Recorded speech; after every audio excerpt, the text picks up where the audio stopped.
Sanib puwersang nakiisa ang Regional Police Community Affairs and Development Unit at the Regional Mobile Force Battalion 5 sa idinaos na 25th Anniversary Medical and Dental Mission 2025 na ginanap sa Malinaw, Albay.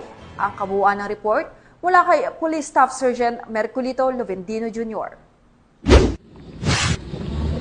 Nakiisa ang mga personahe ng Regional Police Community Affairs and Development Unit 5 at Regional Mobile Force Battalion 5 sa sinagawang Medical, Dental at Feeding Program na ginanap sa Malinaw Treatment and Rehabilitation Center, Barangay Kumon, Malinaw, Albay kahapon July 28, 2025. Ang naturang outreach program ay handog ng MTRC bilang bahagi ng kanilang ika-25 anibersaryo na may temang 25 taon ng paglilingkod, tuloy ang kwentong pagbabago sa pangunguna ni Dr. Fulbert Alec R. Gallego, Chief of Hospital 3, katuwang ang Philippine Red Cross Albay Legazpi City Chapter na tumulong upang may sakataparan ang nasabing medical mission.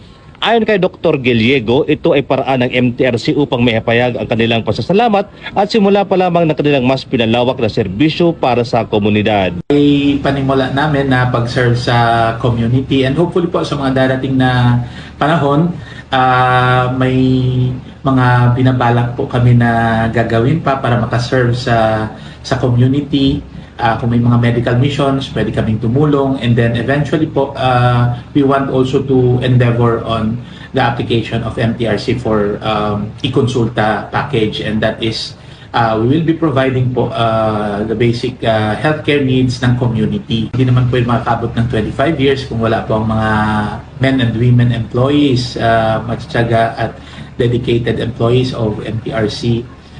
Congratulations sa inyo, sa atin lahat, especially for the 25 years of continuous and dedicated services to the people. Iba't ibang serbisyo ang napakinabangan ng humigit kumulang 130 residente mula sa Barangay Kumon, Malinaw, Albay at Barangay Kinastilluhan, Tabaco City, Albay, gaya ng libreng medical check-up, dental check-up, health lecture at libreng gupit na handog ng RMFB 5. Bukod dito, nabahagi rin ang libreng lugaw at mga gamot na mula naman sa Philippine Red Cross Albay Legazpi City Chapter. Isa sa mga dumalo sa naturang medical mission ay si Nanay Leonora Bongares, residente ng Barangay Kumon, Malinaw, Albay. Taos puso ang kanyang pasasalamat sa mga serbisyong hatid ng outreach program at sa pagkikiisa ng MTRC at ng kapulisan sa pagbibigay ng tulong para sa ikabubuti ng kanilang kalusugan.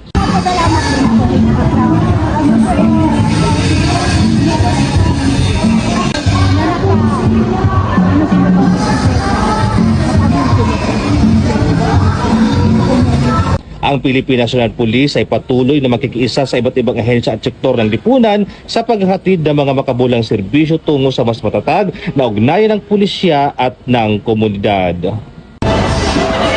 Mula dito sa Malinaw, Albay, ako pa yung Police News Network Correspondent, Police Staff Sergeant Merculito Jr. Alagad ng batas, tagataguyod ng balitang pulis.